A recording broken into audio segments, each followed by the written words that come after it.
Yang pertama tentang remedial. Dari 20 siswa diberikan 10 soal untuk dikerjakan. 12 siswa hanya menjawab 4 soal dengan benar. 8 siswa menjawab 8 soal dengan benar. KKM 70. Apa yang harus dilakukan guru? A. Melakukan remedi untuk 12 siswa. B. Melakukan pengayaan untuk 8 siswa. C. Melakukan pembelajaran ulang dengan metode dan media berbeda. D. Remedi untuk 12 siswa dan pengayaan untuk 8 siswa. E. Menyuruh siswa yang tuntas menjadi tutor sebaya bagi yang belum tuntas. Jawaban soal pertama adalah yang C. Melakukan pembelajaran ulang dengan metode dan media berbeda. Kita lihat aturan dari kegiatan remedial. Dari kasus tadi, anak yang tuntas adalah 8 dari 20 anak, berarti 40%. Yang tidak tuntas adalah 12 dari 20 anak, itu 60%. Bentuk pelaksanaan pembelajaran remedial seperti ini.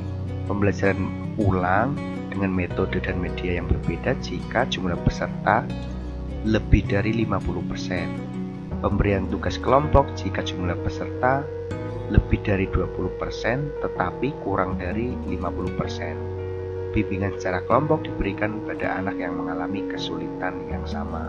Pemberian bimbingan secara khusus, misal bimbingan perorangan jika jumlah peserta didik yang mengikuti remedial maksimal 20%, berarti kurang dari sama dengan 20%. Pemberian bimbingan secara perorangan bila ada peserta didik yang mengalami kesulitan yang berbeda-beda sehingga memerlukan bimbingan secara individual. Jadi karena ini lebih dari 50%, yaitu 60% yang tidak tuntas menggunakan pembelajaran ulang dengan metode dan media yang berbeda. Selanjutnya, ada 19 anak yang tidak tuntas KKM. Dari 19 anak, ada 3 anak yang hanya tidak tuntas 2 KD dari 4 KD yang diujikan. Apa yang harus dilakukan guru? A. Melakukan pembelajaran ulang dengan metode dan media yang berbeda. B. Memberikan bimbingan khusus atau perorangan. C. Memberi tugas-tugas kelompok. D. Memberi soal yang sama pada KD yang belum tuntas. E. Menyuruh siswa mengerjakan ulang soal. Untuk soal ini jawabannya adalah yang C. Memberi tugas-tugas kelompok. Untuk soal ini karena kita tidak bisa menyimpulkan berapa persen anak yang tidak tuntas, kita menggunakan ini persamaan yang tidak tuntas 2 KD dan yang tidak tuntas 4 KD. Berarti ada anak yang memiliki kesulitan belajar yang sama. Oleh karena itu seperti tadi aturannya, kalau ada anak yang mengalami kesulitan yang sama diberi tugas-tugas kelompok. Selanjutnya ini FR nggak ada pilihannya ketika hanya sedikit siswa yang belum tuntas terhadap suatu pembelajaran. Program remedial yang dilakukan adalah ini kurang lengkap informasinya, sedikitnya itu berapa, kemungkinan kurang dari 20%. Oleh karena itu kita gunakan pemberian bimbingan secara khusus.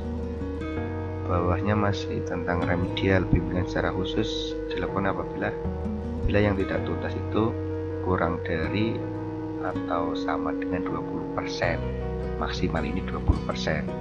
Selanjutnya, jika seorang guru ingin melakukan kegiatan remedi, maka salah satu prinsip yang penting dipahami guru dalam merancang program remedial bagi siswa yaitu tampak dalam kegiatan berikut. A. Membuat rancangan pembelajaran khusus untuk siswa peserta remedial. B. Menggunakan rancangan pembelajaran yang telah dibuat dengan memperhatikan hasil temuan analisis evaluasi belajar siswa. C. Menurunkan standar ketuntasan belajar. D. Menggunakan rancangan pembelajaran baru yang berbeda sama sekali dengan rancangan yang ada. E. Merancang tes ulang saja tanpa ada pengulangan penjelasan materi. Kita perhatikan yang ditanyakan di sini adalah salah satu prinsip yang dipahami guru dalam merancang program remedial. Jawaban untuk soal ini adalah yang B. Menggunakan rancangan pembelajaran yang telah dibuat dengan memperhatikan hasil temuan analisis evaluasi belajar siswa. Rancangan pembelajaran di sini bukan berarti RPP, tetapi rancangan pembelajaran pada program remedial.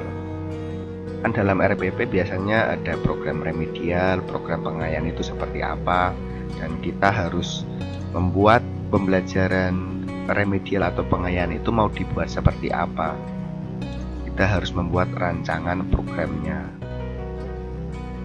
Di sini prinsipnya adalah adaptif. Pembelajaran remedial hendaknya memungkinkan peserta didik untuk belajar sesuai dengan daya tangkap, kesempatan, dan gaya belajar masing-masing.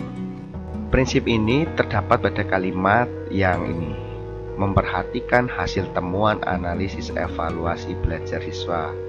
Setelah hasil belajar siswa dianalisis, tentunya kita menemukan ada beberapa siswa yang tidak tuntas dan kita bisa memberi perlakuan remedi yang seperti apa. Nah, rancangan program remedial yang dimaksud adalah seperti ini. Program remedial di sini ada identitas, mapel, kelas, semester, TSK, dan nomor KD indikator. Nah, di sini rancangan pembelajarannya. Jika kurang dari sama dengan ya, maksimal 20%. Misalnya dengan bimbingan individu lebih dari 20 tetapi kurang dari 50, tugas kelompok lebih dari 50, pembelajaran ulang. Nah, yang dimaksud rancangan pembelajaran seperti ini. Jadi kita tidak perlu membuat rancangan pembelajaran lagi karena rancangan pembelajaran ini sudah kita buat dalam RPP. Teman-teman lihat prinsip-prinsip program remedial.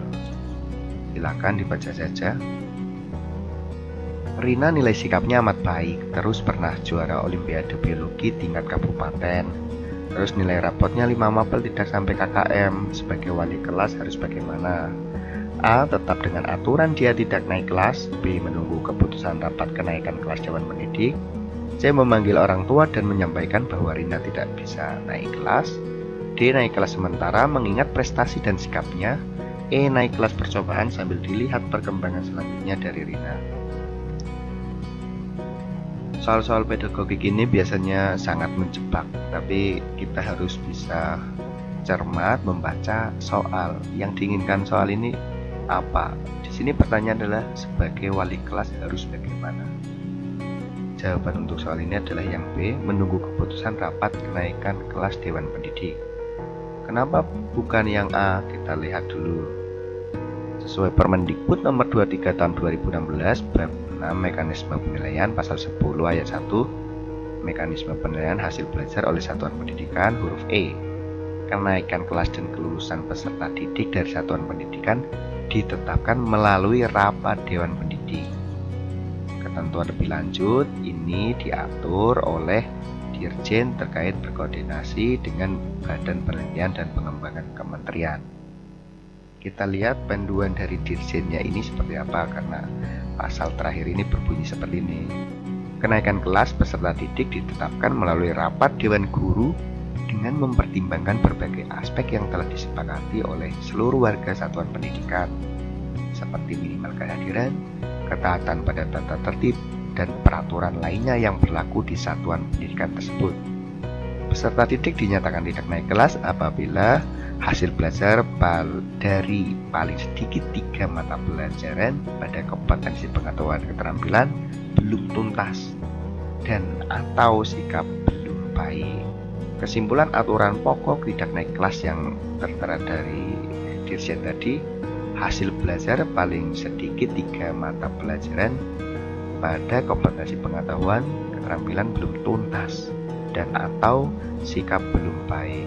Jadi kalau ada 3 mapel yang belum tuntas, siswa tidak naik kelas. Lalu aturan tambahannya ini sesuai kesepakatan satuan pendidikan seperti minimal kehadiran, ketaatan pada tata tertib, dan peraturan lainnya yang berlaku di satuan pendidikan tersebut. Misalnya ada anak yang berkebutuhan khusus, tentunya tidak bisa kita tinggal kelaskan setiap tahun. Soal tadi yang ditanyakan adalah sikap kita sebagai wali kelas atau pendidik perorangan. Pendidik perorangan tidak berhak untuk menentukan siswa itu naik atau tidak naik. Tugas pendidik adalah hanya memberi nilai pada peserta didiknya. Untuk menentukan siswa itu naik atau tidak, ya tadi ditentukan melalui rapat Dewan Pendidik. Berbeda jika bunyi soalnya seperti ini. Berdasarkan uraian tersebut, maka seharusnya Rina Nah, baru jawabannya yang A, tetap aturan, dia tidak naik kelas. Jadi untuk kalimat soal harus benar-benar dicermati karena ini sebagai penentu pemilihan jawaban. Selanjutnya, berdasarkan data hasil evaluasi pembelajaran tentang memahami teks anekdot, ternyata hasilnya tidak maksimal. Dari 30 siswa dinyatakan belum tuntas sejumlah 15 sehingga mengikuti program remedial. Sedangkan yang dinyatakan tuntas sejumlah 15 orang mengikuti program pengayaan. Kegiatan pengayaan untuk 15 siswa dapat dilakukan oleh guru dengan cara A. Mengadakan pendalaman materi terkait dengan KD tersebut, B. Diberikan bahan ajar berupa modul, C. Digabung dengan siswa yang belum tuntas ikut remedial, D. Melanjutkan materi pada KD selanjutnya, E. Memberi tugas mengerjakan lembar kerja siswa. Jawaban untuk soal ini adalah yang A. Mengadakan pendalaman materi terkait dengan KD tersebut. Pengayaan ini intinya adalah pembelajaran, pendalaman, dan perluasan materi yang diberikan kepada peserta didik yang telah melampaui KKM-KD muatan pelajaran. Melampaui KKM-KD ini berarti pendalaman dan perluasan materi ini masih mencakup dalam KD yang dipelajarkan, tidak boleh melebihi KD itu. Kalau melebihi KD itu bukan pengayaan tetapi pembelajaran selanjutnya. Pelaksanaan pengayaan ini dapat dilakukan dengan bisa belajar kelompok yang peserta didik memiliki minat tertentu, diberikan tugas untuk memecahkan permasalahan, membaca di perpustakaan terkait dengan tema subtema yang dipelajari pada jam-jam pelajaran sekolah, atau bisa dilakukan dengan belajar mandiri, yaitu secara mandiri peserta didik belajar mengenai sesuatu yang diminati. Jadi tutor bagi teman yang membutuhkan. Tentunya penilaian untuk pengayaan ini berbeda dari penilaian evaluasi. Penilaian pengayaan hanya dijadikan nilai tambah, bisa dikumpulkan dalam bentuk portofolio. Upaya merancang pengayaan bagi peserta didik yang mencapai ketuntasan belajar optimal tampak dalam kegiatan guru sebagai berikut. A. Memberikan tambahan materi berupa sumber ajar dari pengarang yang berbeda. B. Memberikan tes tambahan dengan tingkat kesukaran lebih tinggi. C. Memberikan tambahan sumber bacaan yang lebih mendalam dan tingkat variasi yang tinggi. Berikut instrumen tesnya yang sesuai.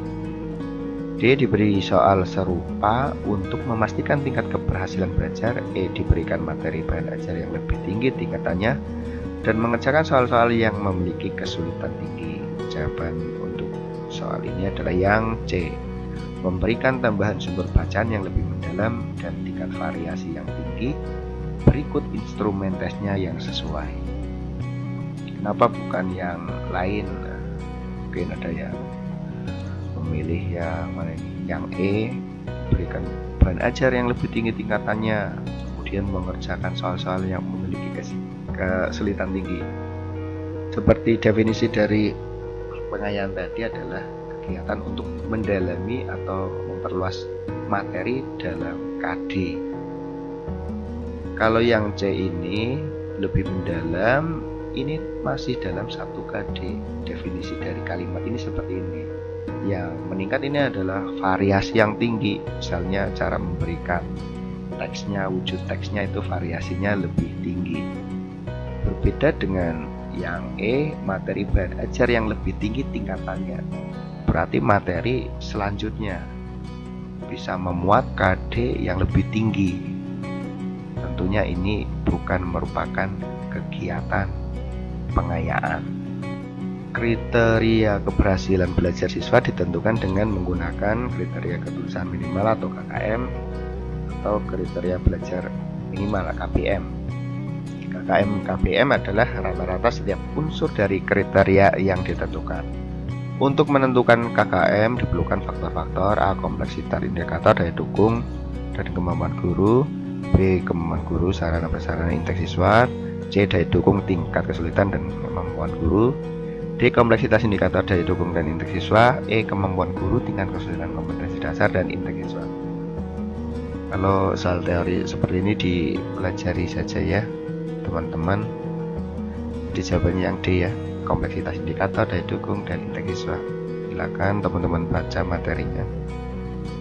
Seorang guru harus menentukan KKM atau KBM berikut merupakan fungsi KKM atau KBM kecuali. Silakan teman-teman baca opsinya. Jawaban untuk soal nomor ini adalah yang E, sebagai kegiatan pengambilan keputusan yang dapat dilakukan melalui metode kualitatif atau kuantitatif, karena yang ditanyakan adalah kecuali, berarti yang bukan, karena untuk yang E tadi adalah prinsip penetapan KKM. Silakan untuk materi teman-teman baca dan pahami saja. Sekian video pembahasan soal pada hari ini. Kita berjumpa lagi pada video pembahasan selanjutnya. Semoga sukses. Terima kasih. Wassalamualaikum warahmatullahi wabarakatuh.